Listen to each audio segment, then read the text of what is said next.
Take three. We've been interrupted. It stopped filming an 8-minute video after 37 seconds, and now here we are again, just as happy as we were at the beginning. So we are here to talk about International Women's Day, which is on Sunday, the 8th of March.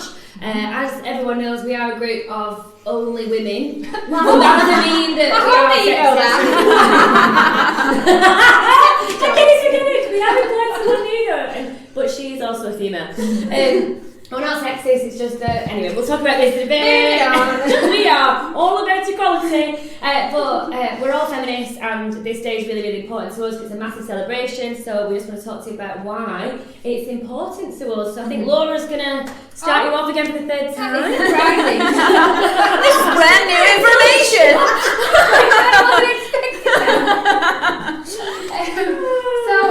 It's important to me, and hopefully a lot of other women, because it shines a light on the past and present women who have tirelessly worked hard and contributed to our society as it is today. They made massive changes in the past. I think we're still doing that now. We're still breaking glass ceilings, breaking through barriers on a continuous basis. Yeah. We've got a long way to go. We're not there yet, especially with regards to gender equality and things like that. But still a downside better than it was before. Yeah, it definitely is. Yeah. I'd like to see a world, probably in not too distant future, where instead of women footballers, we're just footballers, or women tennis players, just tennis players, female CEOs or female board members. Mm-hmm. We're just CEOs. We are just members of the board, just other people. Men aren't categorised by their sex. No. They're not a man footballer or a male CEO. They're just CEOs and footballers. So I can't think of any other examples. So I'm just going to go with keep repeating the same ones. But it's true though, isn't it? And I think it's because these roles were once dominated by men, and they still are, unfortunately. But there is a lot of women out there who are doing these things, but they don't need to have, big stamp of a gender. At the start, it's a woman playing football. Hopefully, And it's women are pushing through. You still see the majority, as you said, the majority of these roles are run by men. The issue with the going back to the football thing is even the pay gap of women footballers. There are so many women footballers or women who play football who have to have another job, a second income, because they don't earn anywhere near the likes of the male footballers in the world. And to me, I actually prefer women when they're playing football, because it's a quicker game and it's more exciting. There's the quality. No stereotypes here. Whatever. Yeah, but I do get it. The pay gap. I mean, oh god, we probably don't need to get started on that, because it is really frustrating. We have approximately 5 minutes. What does it mean to you, Jane? I think for me, I just feel lucky that the women over the years have overcome so many obstacles and challenges that we now have the opportunities that we have. And I feel lucky to be part of a team of lovely women. And they all inspire me every day to be the best I can be. They support me. They're there for me all the time. So we may one day get a boy, but we'll purchase a boy for the office. We've got 4-legged boys. Three of them. We are really equal, aren't we? We've all got furry children, and lots of those are boys, so... Hold on, people watching video don't know.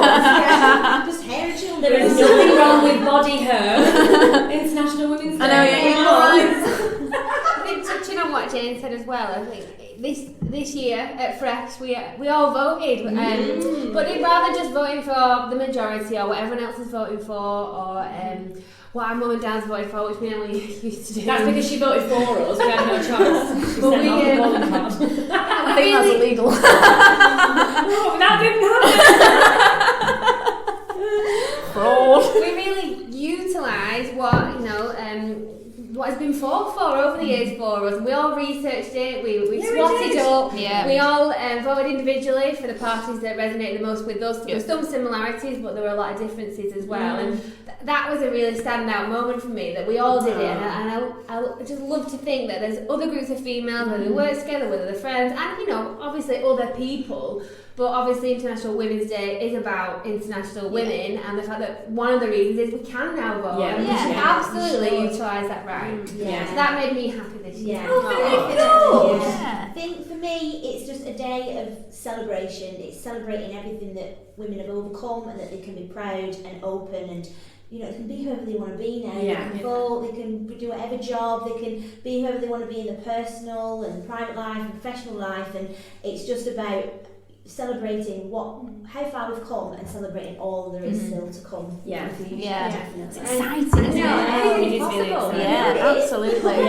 And we need to not dwell on the past. We should reflect on the past and look at how far we've come, but we need to look at the here and now, and what we've got ahead of us right now, and what we want in the future, but who we need to be today to get what we want from the future.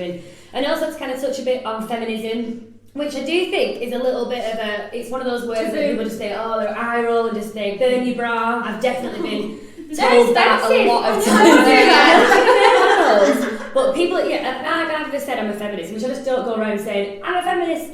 I don't actually do that, but I have been told to burn my bra, and I think, what a strange thing. And it's got this negative connotation attached to it, which it means that we're men haters, or that we want to control everything, and that we want to be superior, and that isn't what it's like about. What you said before about there are extremists in any group. Absolutely. There are, and I think that's the problem, because they've been these extremists in this group.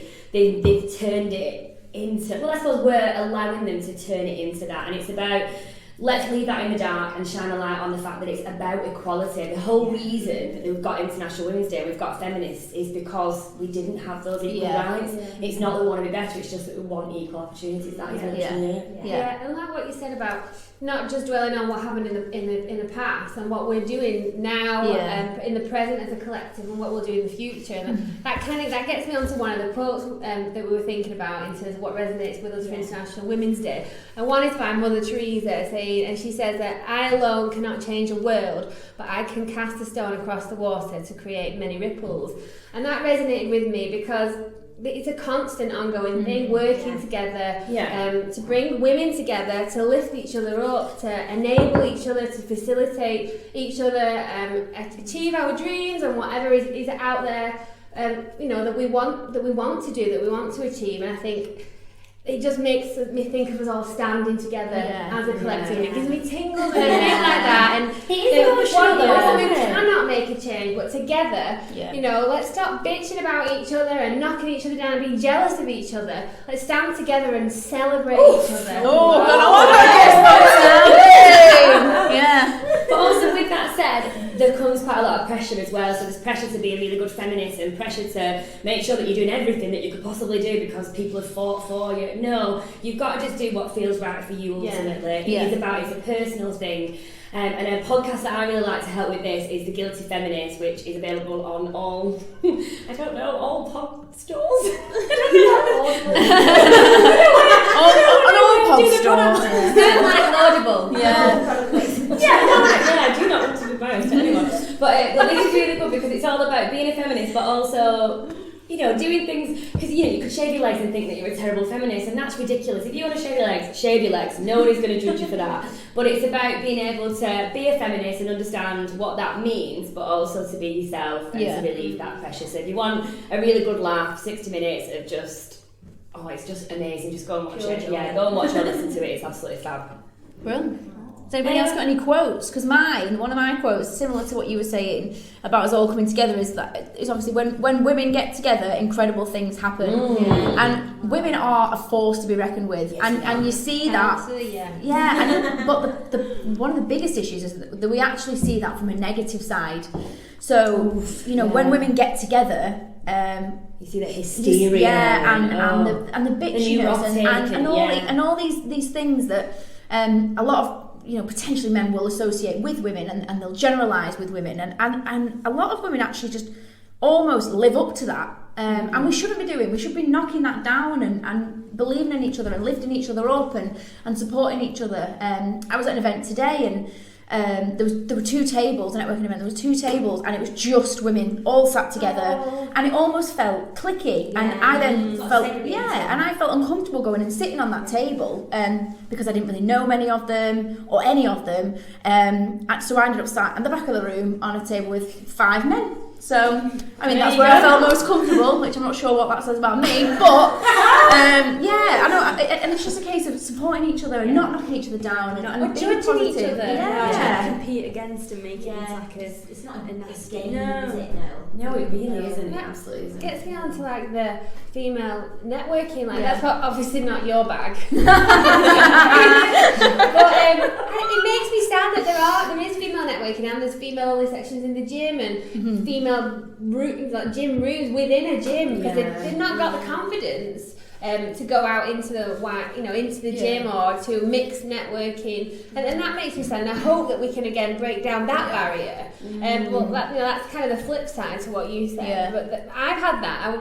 I think that's why I prefer mixed networking because I don't feel as though I'm judged as much. I think it's a safety I get a warmer thing, welcome. Some people, it's a safety thing. Because I've definitely been that person. Yeah. Oh God, it's safer. Yeah. It's safer if it's just women and there's no men there. And I've definitely, I don't think I'm as bad anymore, but this was a big thing for me. But I do think it depends on your history and what's happened and stuff, and who you do feel comfortable with. But it would be amazing if people didn't feel like that, and they could just go into the big wide world and just be who the blooming hell they want to be. Exactly. So, Brilliant. Thank you for listening. Yes, hopefully you've got to the end of it. It's probably a very long You video, best have got to the end and of hopefully it. you've enjoyed it, and you're going to be celebrating with us on Sunday, Yeah. or it might already have